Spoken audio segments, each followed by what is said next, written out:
요한복음 18장 15절로 27절 반복하겠습니다.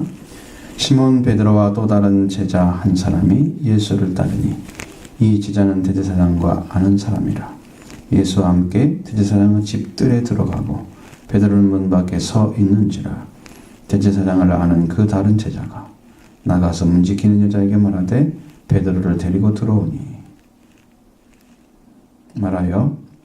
여자에게 말하여 베드로를 데리고 들어오니 문 지키는 여종이 베드로에게 말하되 너도 이 사람의 제자 중 하나가 아니냐 하니 그가 말하되 나는 아니라 하고 그가 추운 거로 정과 아랫 사람들이 불을 피우고 서서 쬐니 베드로도 함께 서서 쬐더라. 대제사장들이 예수에게 그의 제자들과 그의 교훈에 대하여 물으니 예수께서 대답하시되 내가 드러내놓고 세상에 말하였노라. 모든 유대인들이 모이는 회당과 성전에서 항상 가르쳤고 은밀하게는 아무것도 말하지 아니하였거늘 어찌하여 내게 묻느냐? 내가 무슨 말을 하였는지 들은 자들에게 물어보라. 그들이 내가 하던 말을 아느니라.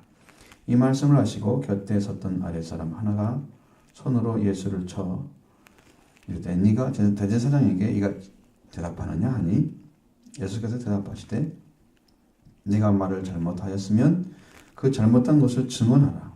바른 말을 하였으면 네가 어찌하여 나를 치느냐 하시더라. 안나스가 예수를 결박한 그대로 대제사장 가야베게로 보내니라. 시몬 베드로가 서서 불을 쬐더니 사람들이 묻되 너도 제자 중 하나가 아니냐? 베드로가 부인하여 이르되 나는 아니라 하니 대제사장의 종 하나는 베드로에게 귀를 잘린 사람의 친척이라. 이르되 네가 그 사람과 함께 동산에 있는 것을 내가 보지 아니하였느냐? 이에 베드로가 또 부인하니 곧 닭이 울더라. 아멘.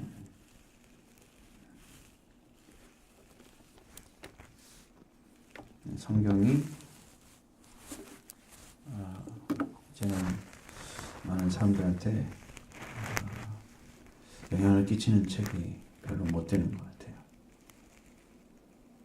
여러분의 믿음의 고백을 하려고 해도 성경을 알아야 되고 또 여러분의 자리가 어딘지를 찾아내는 거, 내가 하나님 아들로 살고 있는지 죄인으로 살고 있는지 자리를 찾아내는 것도 성경을 알아야 되고 그래서 하나님을 알게 되고 그런 것이죠. 성경을 사모하고 성경에 있는 말씀들을 여러분이 정말 알고자 하는 그 중심이 찾아져야 신앙생활을 할 수 있습니다. 성경과 거리가 멀리 있는 사람들은 절대로 신앙을 갖지 못합니다.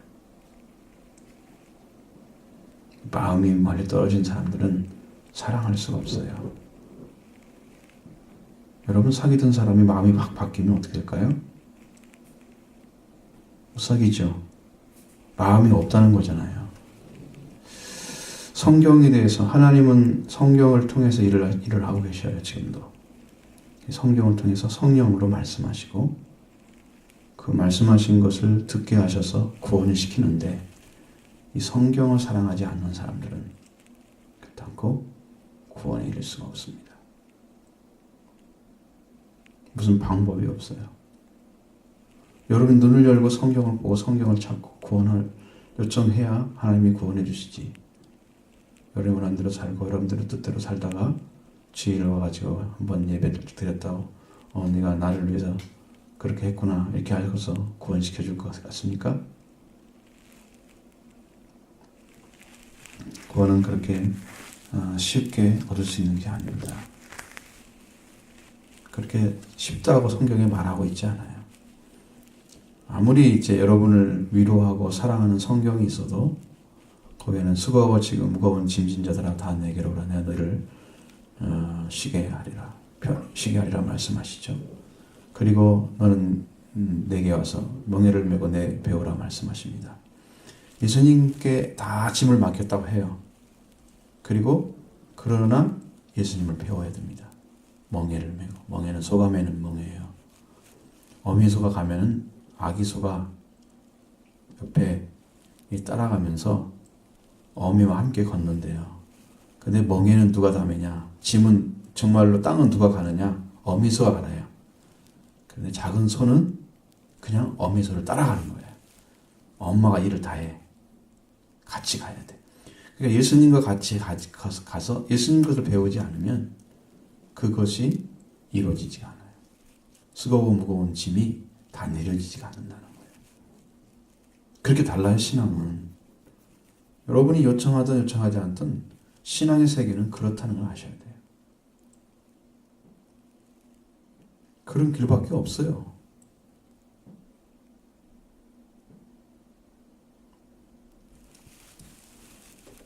우리 청소년들이라고 해서 예외가 아니에요. 어른들 예외가 아니에요. 그래서 어린이부 예배도 아주 철저하게 준비해서 철저히 가르쳐야죠. 그거 가짜로 알고 그렇게 믿다가 나중에 여러분 정말 주님 오시면 그때는 땅을 치고 통곡해도 방법이 없다는 것을 아셔야 돼요. 때는 가까웠다고 외치는데 준비는 안 돼 있고 그러면 이것은 양을 맡고 있는 목자의 책임이 큽니다. 그러나 여러분에게 그렇게 말씀드렸어도 안 들었으면 그 책임은 여러분들이 져야 됩니다. 구원을 받든지 못 받든지 여러분이 책임지는 거예요. 안전해가지고 순종하지 못하게 가르쳐주지 못해서 잘못 가르쳤어. 그래가지고 구원을 못 시켰어. 말씀을 잘못 가르쳤어. 그러면 목사가 책임져야 돼. 목회자가. 내가 너에게 맡긴다면 뭐 했느냐. 그래 알고 잘못한 사람은 더 많이 맞는다. 알고 잘못한 종은 성경에 그렇게 나와 있어요. 모르고 잘못한 종은 적게 맞는다. 졸음마개가 왔어요 지금. 다 졸고 있잖아요. 근데 딱 들어올 때부터 느낌이 달라요. 예배당에 들어오는데 지금 느낌이 달라요. 여러분 이거 이겨내지 못하면 이건 예배 헛것입니다. 차라리 집에 놓은 게 나아요. 가서. 지금이라도. 그렇게 되면 여러분 자꾸 기도하면서 하나님 승리해 달라고 이렇게 해야지. 여러분이 그냥 그대로 따라가고 있으면 안 되죠.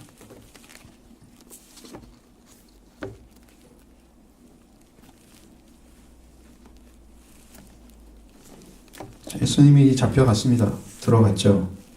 가야바 있는 저배는 안나스한테 가고요. 그 베드로가 뒤를 따라간 것 같습니다. 예수님의 뒤를. 유다가 이제 예수님 체포하러 와서 데리고 갔고, 체포해서 갔고, 그 다음에 베드로가 뒤따라간 것 같아요. 시몬 베드로 다른 한 사람이 예수를 따랐다 그랬어요. 시몬 베드로하고. 그러니까 이 사람이 지금 가고 있는 것은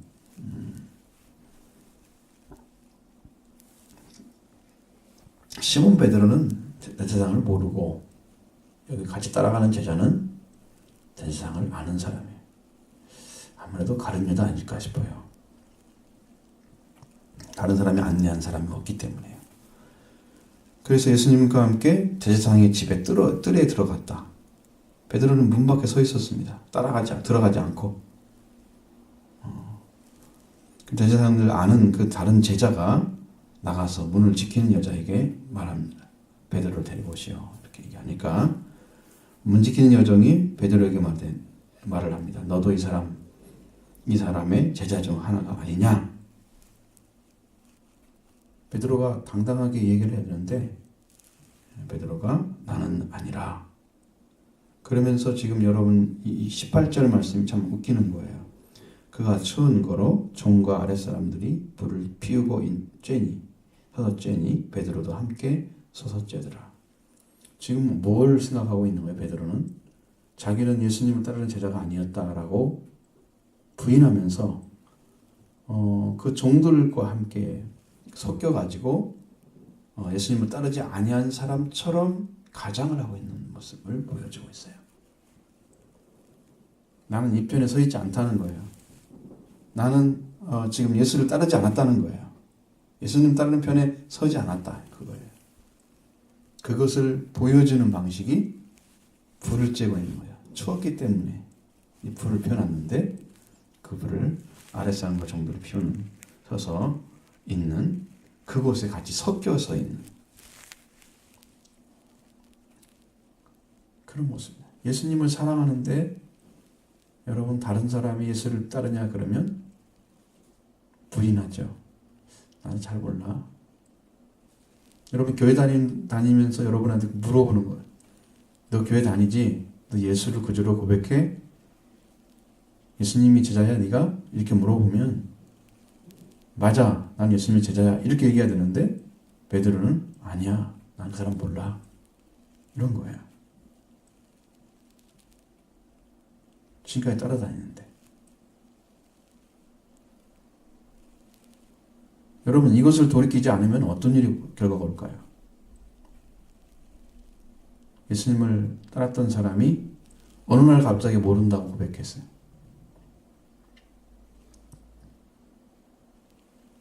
이 사람이 회개하지 않고 예수를 그대로 따랐더라면 절대로 예수님 전할 수가 없습니다. 이 거짓된 마음에서 자기 자리를 못 찾게 되면, 자기가 살 자리를 못 찾게 되면 중심이 분명하지 않기 때문에, 여러분 중심이 분명하지 않은 사람은 완전한 고백을 할 수가 없는 거예요.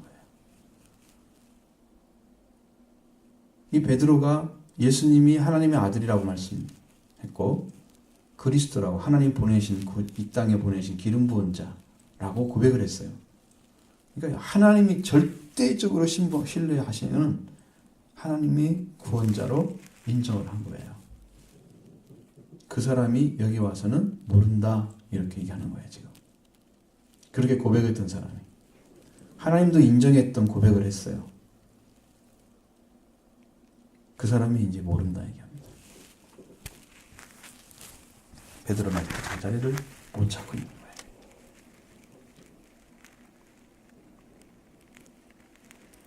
대제사장이 예수님에게 그의 제자들과 그의 교훈에 대해서 묻습니다.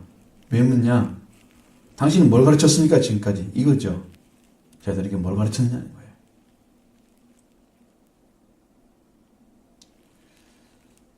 그러니까 예수님은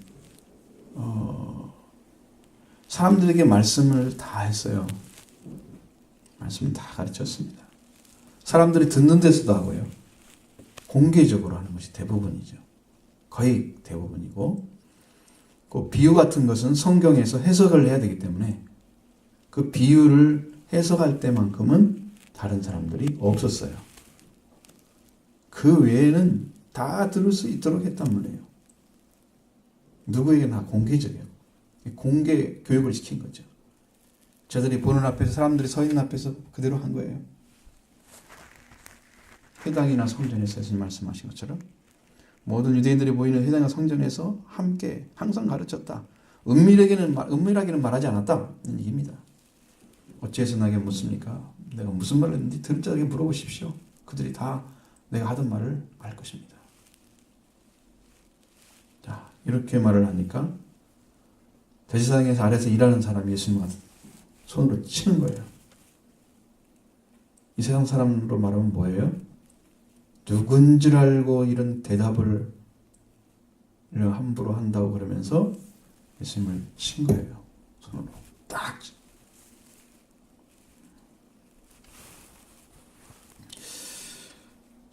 대제사장에게 네가 대제사장에게 이같이 대답하느냐 이렇게 말했잖아요. 아주 막 상스럽게. 예수님이 꼭 말을 잘못한 것처럼 물어본 대로 대답해 줬는데, 우리나라 성경은 대부분이 반말이잖아요. 서로 반말을 하잖아요. 뭐 했느냐 안 했느냐. 옛날 사람들 다 그렇게 써요. 글을 쓸 때. 그래서 이런 투가 나오는 거예요. 그러나 우리가 표준 성경이나 세번역 같은 데는 이렇게 안 나와 있어요. 뭐 했어? 뭐 했습니까? 이렇게 말이 부드러워지죠. 왜 했느냐? 이렇게 말을 안 해요. 영어 성경에도 그렇게 안 나와 있단 말이에요. 다 존칭어로 되어 있단 말이에요. 대부분. 물론 우리나라 존칭어 다르긴 하지만. 예수님 반말했다고 해서 그 사람한테 진짜 반말을 한 게 아니야. 어법상 이렇게 나타나는 거지. 이해가 되시죠? 그러니까 예수님이 말을 잘못한 게 아니라니까. 뭐뭐 했노라, 물어보라, 뭐 이렇게 명령한 것처럼 나오잖아요. 그렇지 않아요. 그러니까 예수님이 하신 말씀이 내가 말을 잘못하였으면 잘못한 걸 증언해 보시오. 바른 말을 하였으면 당신이 어찌 나를 치는 거예요. 이런 말이죠. 나는 바른 말을 했단 말이야. 하나님께서 온 거, 하나님이 주신 거, 하나님께 받은 것만 전해줬단 말이야. 내가 지어내서 한 말이 없다. 바른 말을 해도 못 알아듣는 사람한테는 역시 똑같아. 나쁜 말을 해도 마찬가지고 좋은 말을 해도 마찬가지. 전혀 그 마음속에서는 아무런 작용이 일어나지 않아. 여러분, 선한 말을 찾고 거룩한 말을 찾고 고귀한 말을 찾는 사람한테는 관계가 있어요. 예수님 하신 말씀이. 그러니 세상의 의식을 가지고 하나님 아는 지식이 전혀 없는 사람들이 성경을 읽을 때는 아무런 역사가 안 일어나요.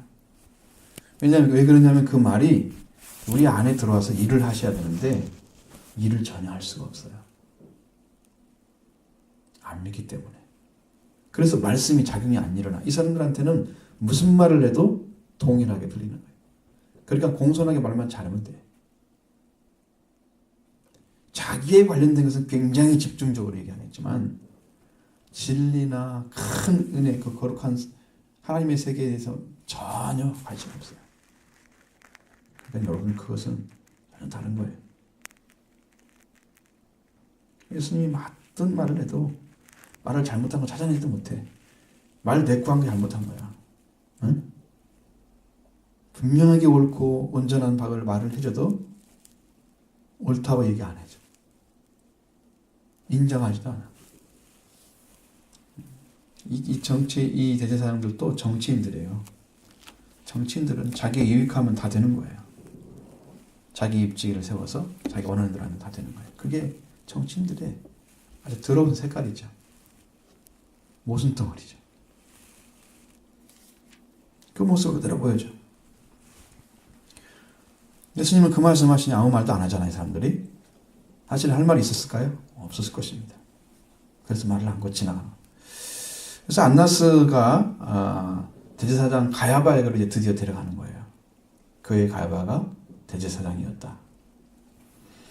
14절에는 가야바는 유대인들에게 한 사람이 백성을 위하여 죽는 것이 유익하다 권고하던 자였다.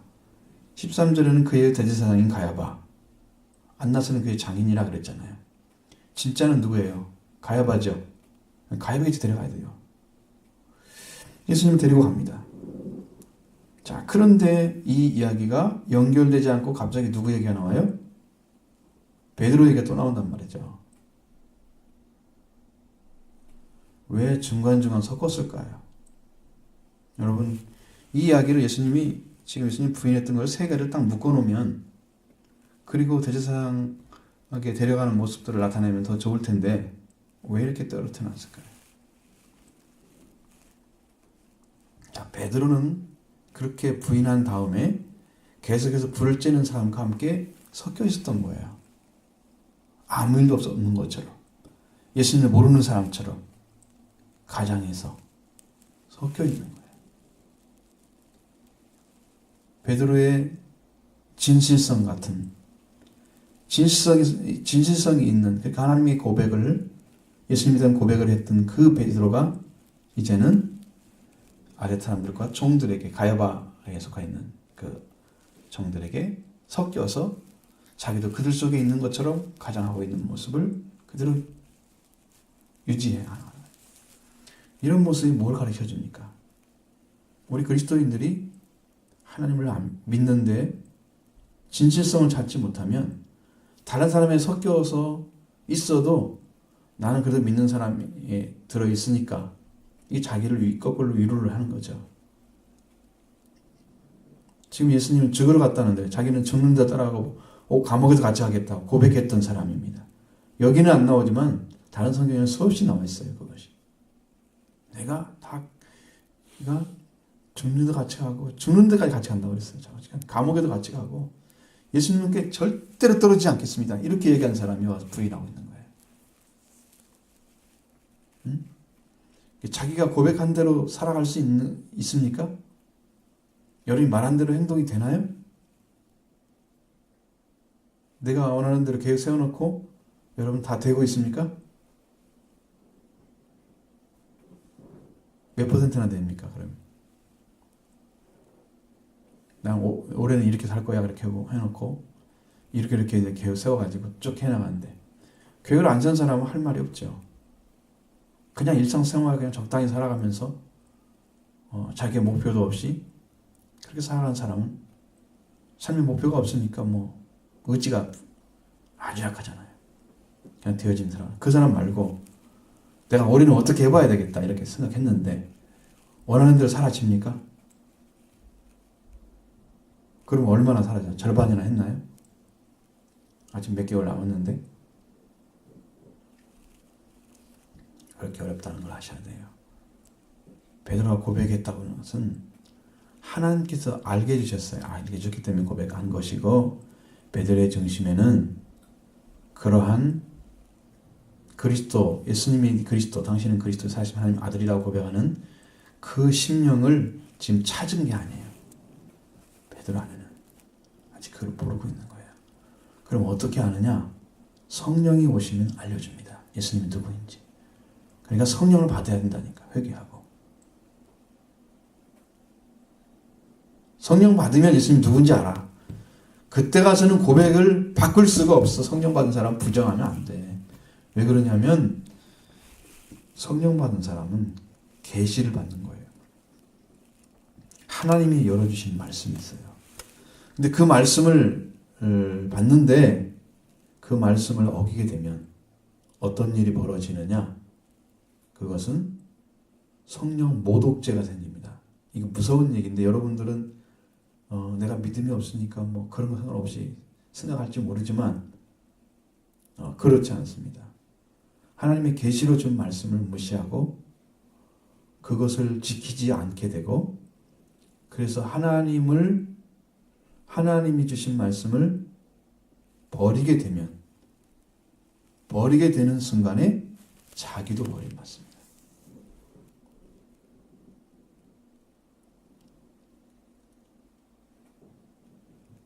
이게 무슨 말인지 전혀 이해가 안 되죠? 그걸 성령 모독죄라고 합니다. 성령 모독죄에 걸려들으면 그 사람은 천국 갈 수 있는 길은 찾지 못할 것입니다. 어떻게 써있냐면 성경에는 이 세상에서나 아니면 다음 세상에서도 용서를 받을 수가 없다 그렇게 되어 있습니다. 죄를 용서받지 못한다면 절단코 구원이란 존재하지 않습니다. 거기에 걸려 들어가면 말씀을 계속 주고 계속 가르쳐주고 알으라고 계속 선포해 줬는데 이 사람이 결국 안 믿었어. 자, 그것은 고사하고 개인적으로 기도해서 그 사람에게서 이런 말씀이 당신이 하나님 주신 말씀입니다. 당신은 믿으셔야 됩니다. 이 얘기를 해줬는데 그걸 무시했어. 그리고 버렸어. 그러면 그 사람을 위해서 속죄하는 제사를 드릴 수가 없게 되는 거예요. 예수님의 속죄한 피도 소용이 없게 되는 거예요. 하나님이 그를 버렸다는 증거입니다. 그러니까 여러분 말씀을 들을 때에 하나님 말씀으로 듣는 거, 하나님 말씀으로 바르게 알아듣는 거, 그런 중심을 찾지 않으면 정말 신앙생활하기 힘든 거죠. 청소년들이니까 즐겁고 쉽고 아주 편하게 이렇게 희망적인 설교를 해드라. 그렇게 될 수 있나요? 성경이 그렇게 안 돼 있다니까요. 성경이 여러분이 그냥 죄가 있어도 괜찮고 뭐가 있어도 괜찮고 희망차게 열심히 살아가라고 격려해 주는 걸로 성경이 안 돼 있다니까요. 어렸을 때부터 성경을 알고 그런 사람들은 회개하고 돌아와 예수 그리스도를 구주로 고백하면서 그 신앙이 아주 올바르게 서 있어야 된다니까요. 어렸을 때부터. 나이 먹으면 더 어려워지니까 회개하면 회개도 않고 회개 기도도 잘 안 해요. 그들이 구원받을지 나는 몰라요. 나도 미지수예요.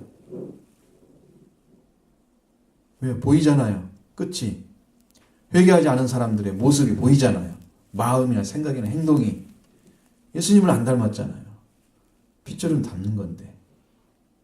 핏줄은 닮거든요. 뭐 세계 각 민족이 막 다르잖아. 목소리도 다르고 말도 다르고 키 크기도 다르고 생각도 다르고 어느 다른 건 말할 것도 없고요. 생활 습관 다 달라요. 그 많은 사람들이 있는데 그들이 똑같이 예수를 주로 고백한다면 그 말이 틀려도 동일한 걸 가지고 있는 거예요. 동일한 것을. 그래서 하나님 나라에서는 구원이 되는 거예요. 너는 다르기 때문에 그게 아니고.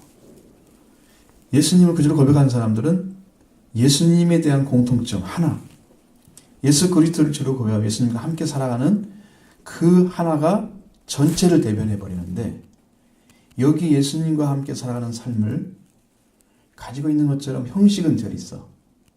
교회를 나오고 교회에 참석하고 예배 드리고 뭐 나름대로 해. 밥 먹을 때 어쩌다 한 번씩 기도도 하고, 응? 평상시 기도를 잘하는지 잘 모르지만 그렇게 형식적인 건 조금 돼 있어. 그 사람이. 구원 받을까요? 여러분, 그렇게 되지 않습니다. 그러니까 여러분에게 아주 그렇게 얘기할 수 있는 성경 어딜 찾아봐도 그렇게 쉽게 말씀한 것이 한 군도 없습니다. 그냥 예수를 믿기만 하면 구원이다 이렇게 안 나와 있어요. 그렇게 안 나와 있습니다. 아주 확실하게 예수를 주로 고백하며 하나님께서 예수를 죽은 자 가운데서 살리신 걸 네가 믿으면, 그러니까 예수님의 부활을 믿는 것까지 들어있어야 돼요. 그러면 너에게 구원을 준다. 마음으로 믿어 의에 이르고 입으로 시인하여 구원에 이르느니라. 그렇게 되어 있어요. 예수를 구주로 믿습니까? 아멘. 당신 구원받았습니다. 이렇게 안 되어 있다니까요. 성경에. 부활까지 믿어져야, 예수님의 부활까지 믿어져야 그것이 참된 구원의 길이에요. 제가 보니까 구원을 받는데 예수님을 그대로 영접한 사람은 많아요. 그런데 부활하신 분을 믿는 그 사람은 아주 적어요. 우리가 이렇게 예수님을 통해서 그 부활이 이루어진 사람들, 바울도요, 로마서 8장에서도 양자된 우리도 몸의 구속을 기다린다고 했어요. 몸의 구속이 뭐냐면은 부활을 가리키는 거예요. 부활을 얻고자 한 거예요. 몸의 부활. 우리 몸은 썩을 거잖아요. 이 썩을 몸이 적지 않을 것으로 바뀌는 부활. 그 영적인 부활이 이미 와야 돼요.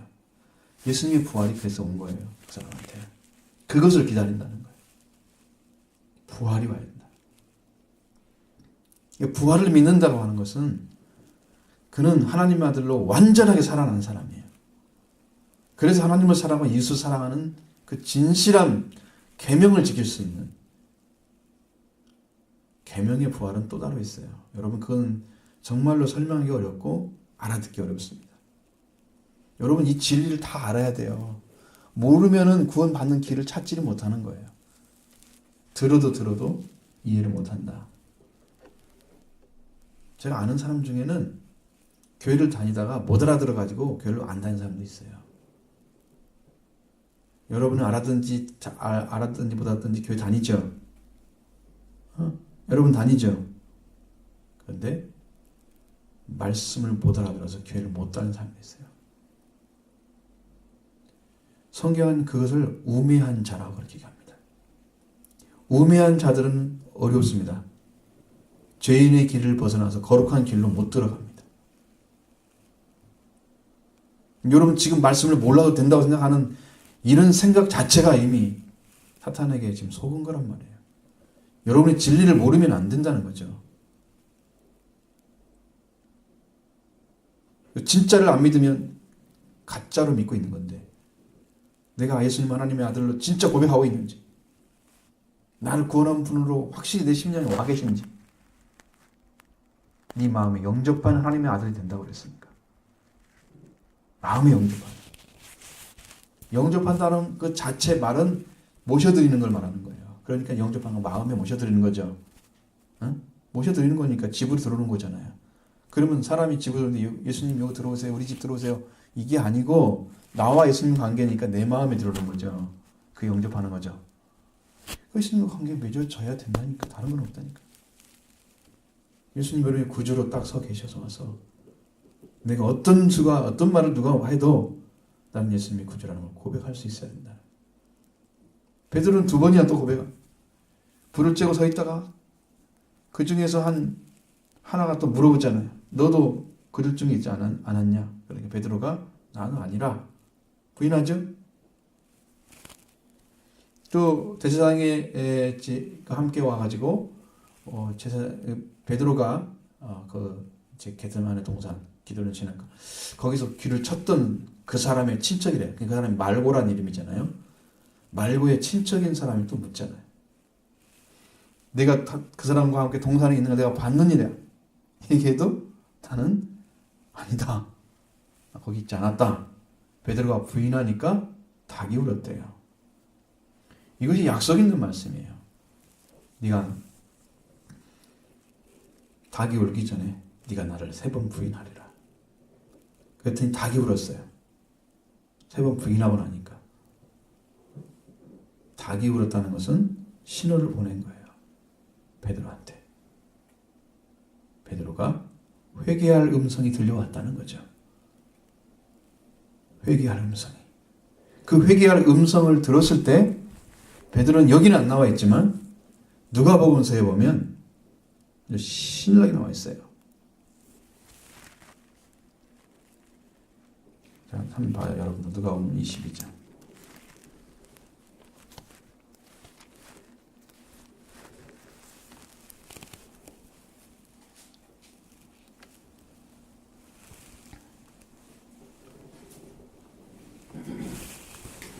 (60절) (61절)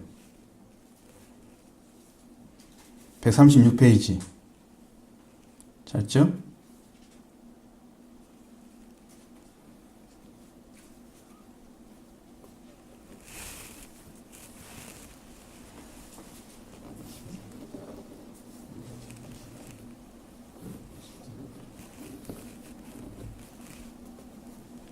자, 읽어보세요. 61절, 62절 시작.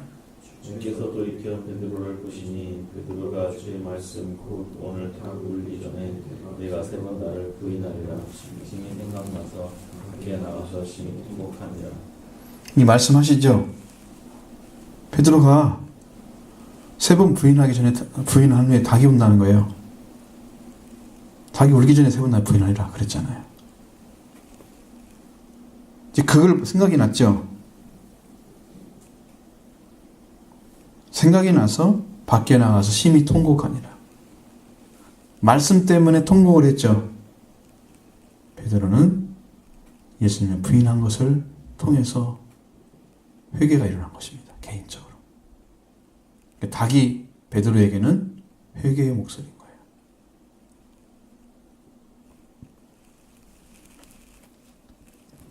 닭이 울었어요. 여기도. 요한복음서에도 닭이 울었죠. 닭이 울어도 아무 소리도 안 하고 회개하지 않는다 이면 예수님의 말씀이 똑같아. 기억나는 게, 여러분 친구가 있는데 친구가 같이 놀아요. 피리를 불었다, 그것은 풍악을 불린 거예요. 즐거웠다는 뜻이죠. 피리를 불어도 춤추지 않아. 너는 피리 불든 말든 난 상관없어. 이렇게 하는 거예요. 같이 놀던 사람들이, 친구인데. 마음이 안 통하는 거죠. 그 친구가 아주 큰 슬픔을 당해. 눈물을 흘리고 그래도 끔찍도 안 해. 왜 아파하냐고 물어보지도 않아. 지금 시대가 그렇게 그렇다는 거예요. 회개의 음성이 들려와도 똑같이 울지 않고 있는 거예요. 눈물 안 흘려. 지금 노래할 때입니다. 성경에 나와 있어요. 자다가 깰 때가 벌써 됐습니다. 우리가 통한 하나님의 말씀에 불순종한 것을 통해야 됩니다.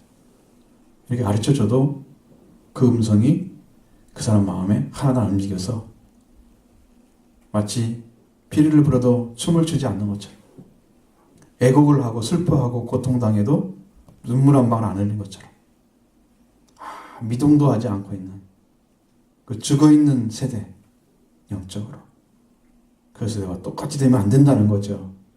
그렇죠? 살아있는 믿음으로 여러분도 반응하셔야 됩니다. 올바르게 말씀이 들려오면 아멘. 내가 그런 사람입니다. 나도 예수님 알지 못한다고 예수님 아는 것처럼지만 친구들 사이에 혹시라도 교회 다니는 걸 부끄러워가지고 나 교회 나는 안 다닌다고 얘기하기도 하고 그랬다면 아이들이 뭐 그렇게는 안 물어요. 예수님을 구주로 믿니? 이렇게 물어보진 않았겠죠. 그렇게는 안 물어보잖아요. 아이들이. 그러진 않죠. 여러분 하나님 예수님을 부끄러워하고 예수님을 부인하는 그런 얘기를 했다면 여러분 마음속에도 회개를 해야 되는 거예요. 여기는 회개했다는 말씀이 없어요. 여기는 안 나와요. 근데 베드로가 나중에 가면 슬퍼가지고 예수님을 만날 수가 없어서 도망가요. 예수님 죽고 부활하신 후에 도망가 있는 거예요. 그 나중에 배우게 될 것입니다. 정말 베드로는 예수님을 안 믿었던 게 아니야. 여기서 통곡하고 난 다음에 예수님을 믿었는데 인간적인 관계가 안 된 거예요. 그래서 예수님은 부끄러워서 예수님 만날 수가 없어서 도망간 거예요. 옛날처럼 바닷가에 가가지고 고기를 잡고 있어요. 그 예수님이 찾아오신 거예요. 거기. 그러면서 네가 나를 사랑하느냐 이렇게 묻고 거기에 또 재밌는 일화가 있으니 그때가 말씀드리면 이해가 잘 될 거예요. 예수님을 버린 게 아닙니다. 이 부인한다는 것은 예수님을 버렸다는 뜻이 아니에요. 통곡했다는 말은 자기가 얼마나 연약한지를 깨달은 거예요. 베드로는 다시 살아났어요. 영적으로. 전혀 문제가 안 돼요. 예수님을 떠나간 것이 아닙니다. 예수님과 인간적인 관계 때문에 도망친 거예요.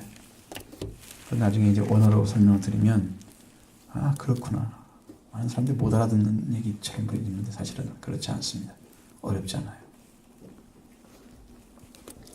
자, 여러분들도 예수 그리스도를 진정으로 고백하고 마음의 중심을 찾아서 구주로 영접하게 되면 여러분 예수님을 영접하는 신앙으로 심령을 세워질 줄로 믿습니다.